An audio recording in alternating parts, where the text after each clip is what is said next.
Un video de cómo aprendemos y evolucionamos los humanos.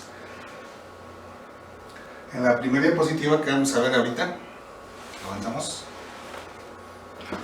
tenemos a nuestro cráneo a través de la evolución en el tiempo, desde los primeros homínidos hasta llegar a la actualidad con el Homo sapiens moderno.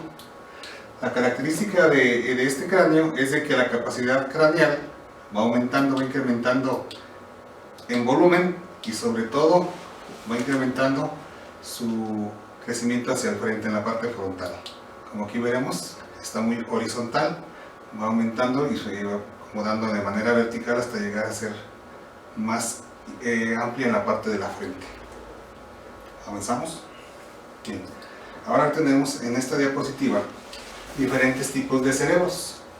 Estos diferentes tipos de cerebros ofrecen una visión de cómo está estructurado, sobre todo lo que vamos a hablar, que es la corteza cerebral.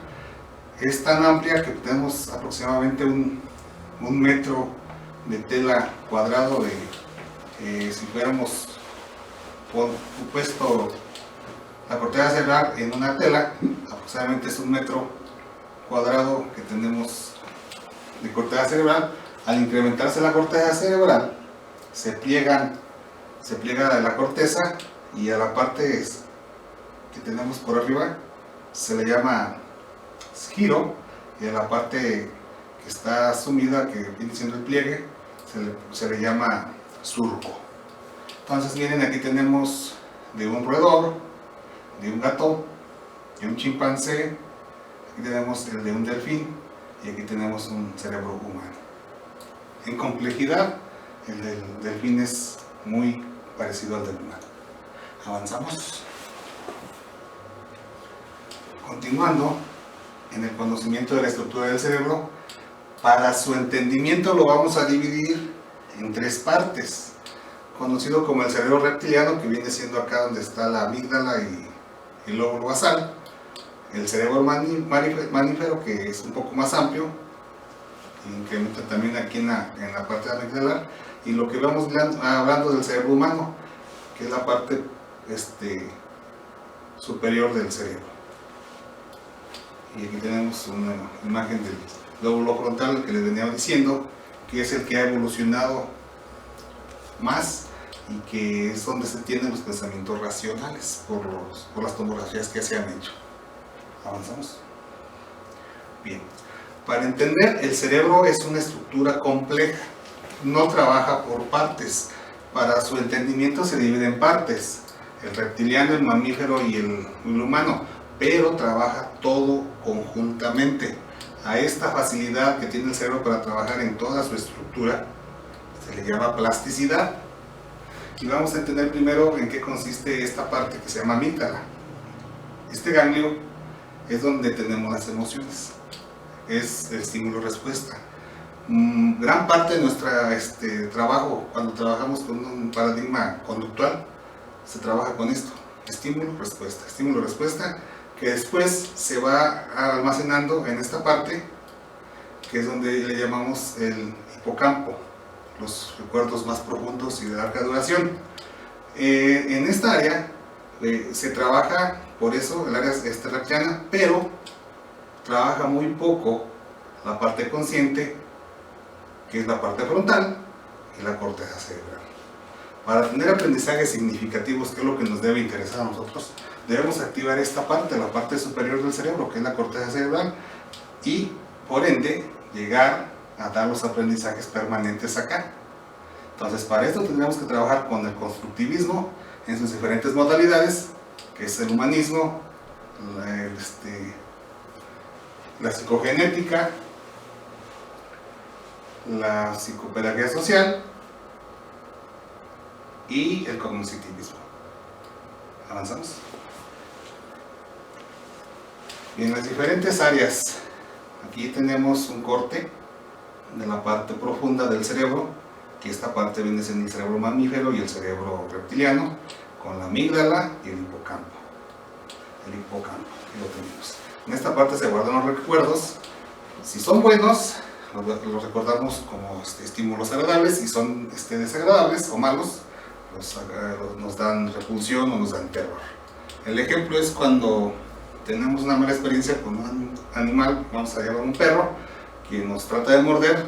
Cada vez que oímos unos ladridos lo asociamos con eso y nos quedan recuerdos malos, a diferencia de un recuerdo hermoso o bello que puede ser la de un gatito que se nos acerca y lo podemos acariciar. Cada vez que oímos el maullido nos vamos con un recuerdo. Avanzamos.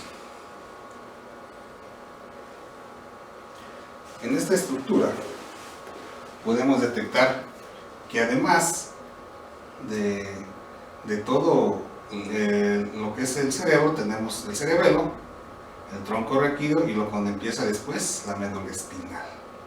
Y volvemos a ver la estructura donde está el hipocampo, la amígdala, y por aquí tenemos el ganglio basal. Eso vamos a ver un poquito más adelante, que tiene que ver con el movimiento involuntario y voluntario. ¿Avanzar? Bien, y en esta diapositiva vamos a ver que el cerebro, para su entendimiento y estudio, lo dividieron en diferentes áreas.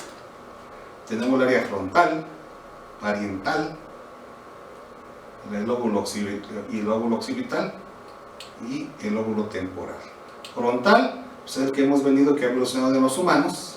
El lóbulo parietal, vamos viendo que la parte superior del cerebro, el lóbulo occipital, que viene siendo la parte posterior, y la parte temporal, que viene siendo un lado, viene siendo esta parte. Se divide así porque en las tomografías que se han hecho del cerebro se ha detectado que en estas partes tienen ciertas actividades, ciertas estimulaciones, actividades diferentes. Por ejemplo, la frontal tiene que ver con el razonamiento y la conciencia.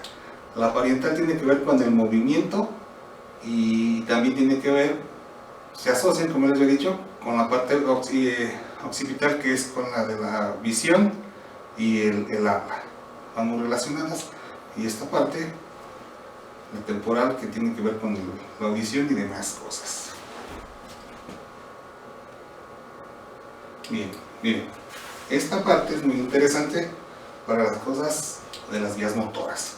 Esta partecita, que es la parte posterior del lóbulo frontal, aquí lo tenemos más alargado para verlo más gráficamente, aunque no está así, está la diapositiva alargada, para ver lo que ha crecido el lóbulo frontal. En esta parte es donde se hacen los movimientos hábiles pero conscientes. Es decir, ahorita en la siguiente vamos a ver cómo trabaja la visión con esta parte del razonamiento. Entonces esta partecita es la parte de los movimientos voluntarios, los que nosotros tenemos que ejecutar, decidir hacerlos. Esta parte, que es el área motora de movimientos básicos, que está en el lóbulo temporal. Esta parte son movimientos inconscientes, pero más complejos. Y aquí tenemos, en esta partecita, está el ganglio basal, que ya les había dicho que está en la parte interior del cerebro, en el cerebro mamífero, pero que tiene que ver también con los movimientos involuntarios. Vamos a entender esta parte. Tenemos tres tipos de movimientos, los voluntarios y los involuntarios. Para los involuntarios, también entra aquí el cerebelo.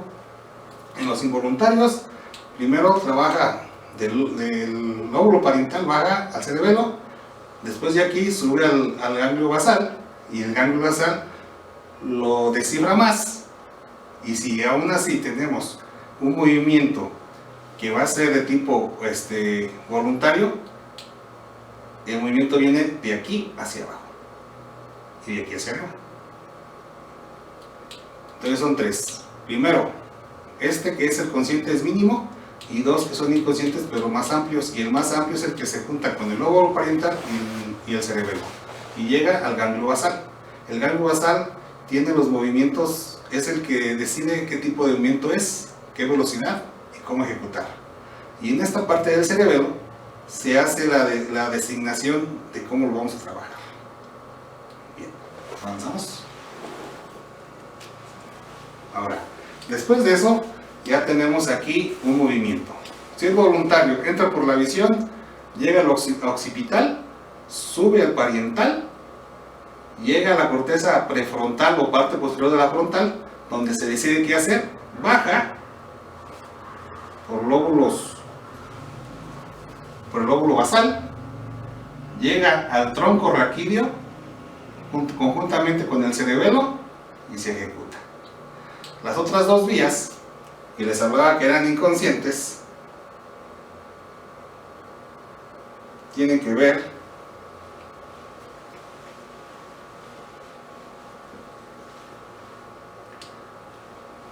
con dos movimientos subcorticales que también se ejecutan, pero ya son de manera involuntaria. Una cosa que hay que entender es que cuando hacemos un movimiento voluntario en esta parte, la gángulo basal y el cerebelo se reprograman y guardan esa programación para que en lo posterior los movimientos sean involuntarios, porque ya los hemos mecanizado. Es el trabajo que se hace cuando se mecanizan, pero aquí lo importante es trabajar esta área consciente para que esos aprendizajes se acuerden y se puedan volver a ejecutar de una manera igual o mejorada cuando ya le ponemos una variable. Es lo que estamos hablando cuando hablamos de la motricidad, que es una parte consciente para superar dificultades con los algoritmos motores, pero que después de eso se guardan en estas áreas y podrían ser ejecutados de manera ya no consciente. Bien, a todo esto nos lleva a una parte más elemental, que es la neurona. La corteza cerebral tiene muchas neuronas, al igual que todo el cerebro. Pero, como vamos a hablar de la corteza, vamos a hablar que toda la corteza está estructurada por unas células que se llaman neuronas. Esta es una neurona con sus dendritas, que son sus ramificaciones, y la parte donde terminan, que se llaman axones, que es donde se comunican con otras células. Pero aquí lo interesante es hablar de estas células, que se llama la glía. La célula glial. ¿Qué tiene que ver esta célula? Todavía no se